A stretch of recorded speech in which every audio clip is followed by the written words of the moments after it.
हवा में उड़ता हुआ एक शानदार प्लेन और रोजमर्रा की सारी सहूलियतें उसमें होना, क्या बात होगी ऐसे सफर की। पर जरा सोच के तो देखिए, अगर आप कभी प्लेन में बैठे और कई दशकों तक लैंड ही ना कर पाए तो। और जब लोगों को ये प्लेन मिले तो कोई भी इंसान ये बताने के लिए मौजूद ना हो कि आखिर दशकों तक ये प्लेन कहाँ रहा। कैसे अचानक एक इतना बड़ा प्लेन दुनिया की नजरों से ओझल हो गया। क्या ये किसी दूसरी दुनिया में पहुंच गया होगा या फिर एक टाइम ट्रैवल से जुड़ी रोचक कहानी।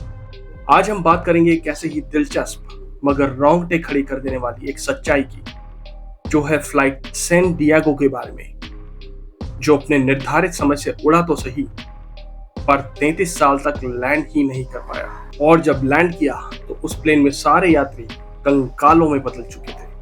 अगर इंटरेस्ट बन चुका है तो जल्दी से चैनल को सब्सक्राइब करें ताकि आने वाले वीडियोस के अपडेट्स आप तक आसानी से पहुंच सके।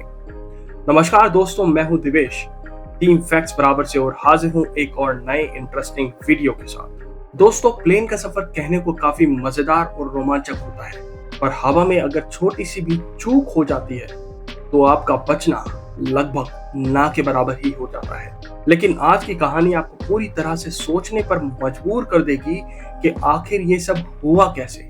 4 सितंबर 1954 सैंटियागो फ्लाइट 513 को ब्राजील के पोर्टो एलेग्रे इंटरनेशनल एयरपोर्ट पर पहुंचना था, जिसकी दूरी करीबन 16 से 18 घंटे की है।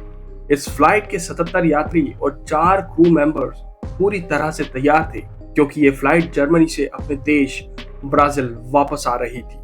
इस फ्लाइट के कैप्टन थे मैकवेल विक्टर, और उन्हें शायद इस बात का अंदाजा भी नहीं होगा कि कुछ ही घंटों में उनके साथ क्या घटने वाला है। प्लेन ने रनवे से टेक ऑफ किया और कुछ ही घंटों में वो अटलांटिक ओशन के ऊपर पहुंच गया। जैसे ही अटलांटिक ओशन के ऊपर प्लेन पहुंचा तो plane air traffic control room के राडार से गायब हो जाता है। पहले तो सब सोचते हैं कि कोई कम्युनिकेशन ग्लिच के कारण ऐसा हुआ होगा, पर जब काफी देर तक प्लेन राडार की पकड़ में नहीं आता, तब कंट्रोल रूम में हलचल मच जाती है। कई घंटों तक संपर्क स्थापित करने की कोशिश की जाती है, पर सारी कोशिशें नाकाम साबित होती हैं।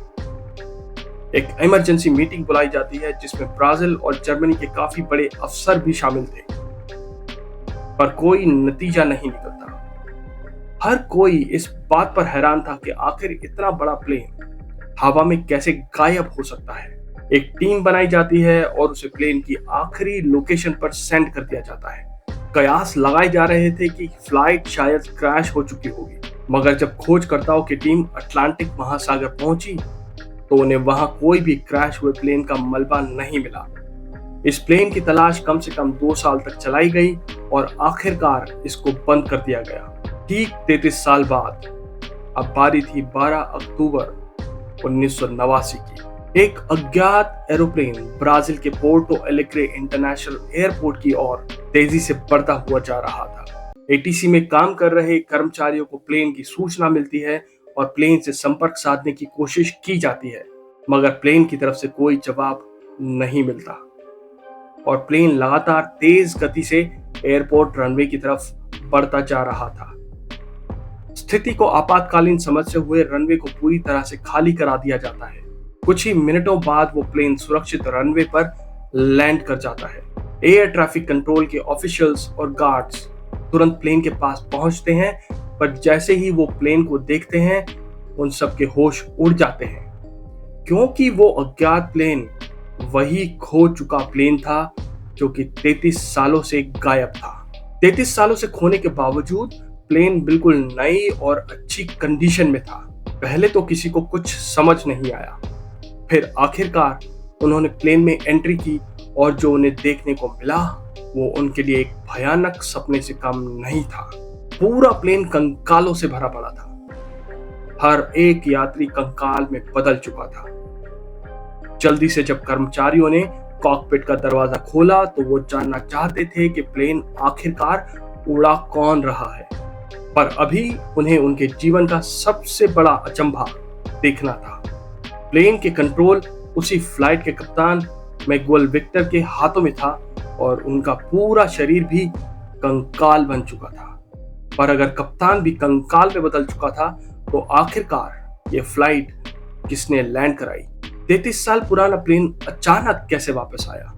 आखिरकार क्या हुआ इस फ्लाइट के लोगों और फ्लाइट के साथ? सवाल बहुत हैं और बदकिस्मती से उनका जवाब देने के लिए कोई जिंदा नहीं है। कई थ्योरीज आई।